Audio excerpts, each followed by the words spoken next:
तो dear students, हम लोग प्राइमरी डीकम्पोजिशन की एग्जांपल्स कंप्यूट कर रहे हैं कि अगर आपको कोई मोनोमियल आइडियल दिया हो तो उसकी आपने प्राइमरी डीकम्पोजिशन कैसे कंप्यूट करनी है। ठीक है, उसी चीज़ को हम आगे कंटिन्यू करते हैं। तो our next example is that we have this ideal I. So I is equal to this x1 square, x2 cube, then we have x2 x3 square, and then we have x2 square x3, and then we have this x1 x2 and x3, and this is of course a polynomial ideal in x1 से लेकर x2 and x3 के अंदर। ठीक है, जैसा कि हमने proof में देखा था, हम किसी भी वेरिएबल की पावर से इसको स्टार्ट करते हैं। से हमने उसमें xn लिया था तो इस पर भी हम x3 ले लेते हैं।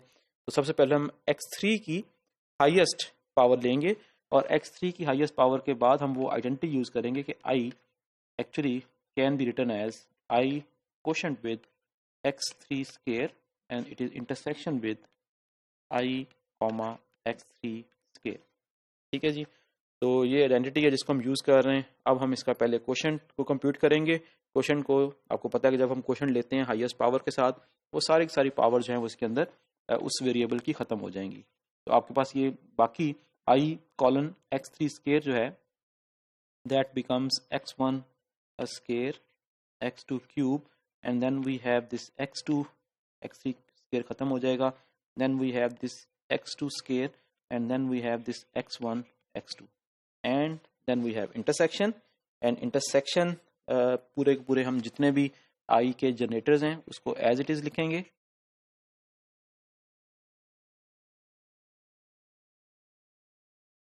And we have this x1 x2 and x3, and with that one we हम लिखेंगे x3 के साथ में ऐड कर लेंगे।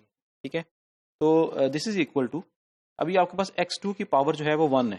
ठीक है, जब आपके पास x2 की पावर जो है आपके पास 1 है तो इसने 1 पावर ने क्या करना है कि जितने भी इसके मल्टीपल्स होंगे इसको खत्म कर देगा। अब ये x2 1 है तो x2 क्यूब इसकी हमें जरूरत नहीं है। Then we have this x2 square, इसकी भी हमें जरूरत नहीं है। Then we have this x1 x2 और इसकी भी हमें जरूरत नहीं है। तो अल्टीमेटली आपके पास ये जो बाकी बचेगा इसके अंदर सिंपल ये आपके पास x2 जो है वो अकेला बच जाएगा। ठीक है, देन जो नेक्स्ट वाला है जो आपके पास इसके साथ आइडियल है, इस सारे के सारे आइडियल को हम एक नाम देते हैं, then we call it as say i1। ठीक है, और i1 के अंदर अगर हम थोड़ा गौर से देखें तो i1 के अंदर कोई भी ऐसा एलिमेंट नहीं है जो कि दूसरे का मल्टीपल हो accept this x2 x3 x2 times x3 square, क्योंकि आपके पास सिंपल जो x3 स्क्वायर है वो पड़ा हुआ है। तो ये यहाँ पे ये खत्म हो जाएगा। ठीक है, तो अल्टीमेटली आपके पास जो i1 बचेगा that i1 is equal to,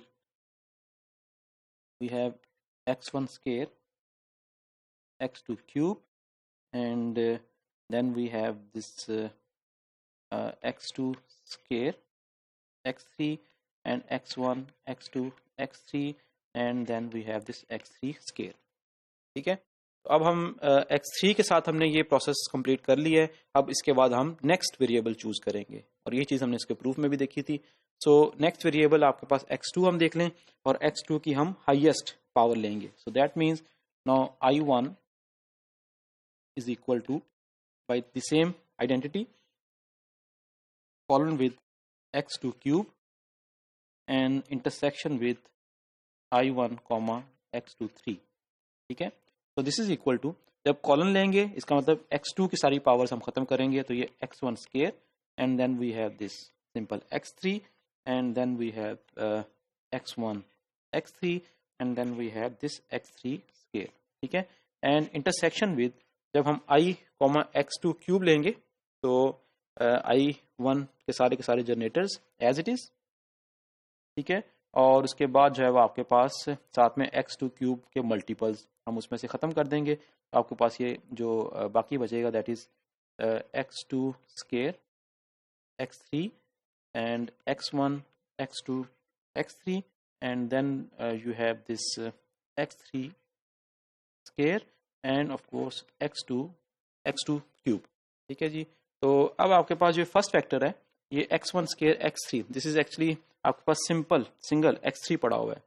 तो ये सिंगल जब भी पड़ा होता है ये बाकी चीज़ों को जो इसके मल्टीपल खत्म कर देगा, तो ये भी खत्म हो जाएगा, ये भी खत्म हो जाएगा, आपके पास बाकी बचेगा x1 स्क्वायर एंड x3। ठीक है, और जो बाकी फैक्टर बचा है उस फैक्टर में देयर इज नो एलिमेंट कि जो एक दूसरे का मल्टीपल हो, तो इस पूरे के पूरे को हम I2 का नाम दे देते हैं। ठीक है, तो अब so ultimately you have I2 is equal to that I2 is given by x2 cube, then we have x2 square, x3, x1, x2, x3 and last we have this x3 square। ठीक है, तो अब आप जो है x3 के साथ भी आपने प्रोसेस कर लिया है, x2 के साथ भी आपने प्रोसेस कर लिया है, तो अब आप x1 के साथ वही प्रोसेस रिपीट करेंगे। तो I2 is equal to I2 colon x1 and it is intersection with I1 I2 comma x1। ठीक है, तो दिस इज इक्वल टू, जब आप कॉलन लेंगे तो x1 की पावर जो है वो सारी खत्म हो जाएगी, तो then you are left with x2 cube. मैं सेम पावर्स को वेरिएबल्स को इकट्ठा कर लेता हूँ, x3 square and then we have this x2 square x3 and then we have this x2 x3। ठीक है, and it is intersection with I comma with x1, so we are left with x2 3, then we have x2 square x3 and ये x1 x2 x3 खत्म हो जाएगा and x3 square and simple x1।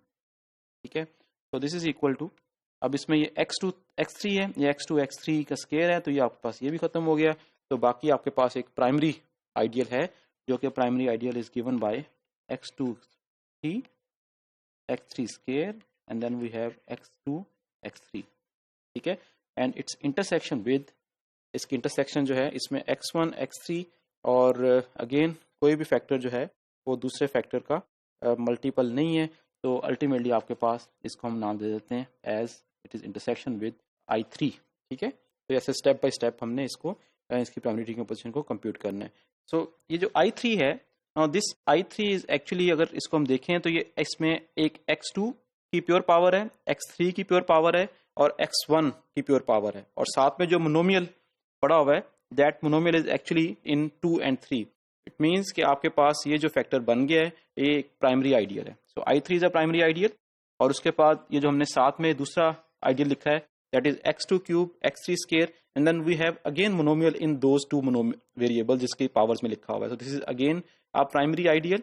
ठीक है, तो ultimately आपके पास जो इसकी प्राइमरी डिकम्पोजिशन, अब मजीद कोई ऐसा आइडियल नहीं बचा जिसकी हमने प्राइमरी डिकम्पोजिशन उस फॉर्म में लिखनी हो, उसको फर्दर उसको हमने डिवाइड करना हो, तो आपके पास यू कैन राइट, आपका जो ओरिजिनल आइडियल I है that I is actually equal to आपके पास x2 सिंगल जो आपने लिया था, then you have this x1 square and x3 and then you have next your these two factors, यानी कि x2 cube x3 square and x2 x3 and its intersection with you have this x1 x2 cube and x3 square and then you have x2 square x3।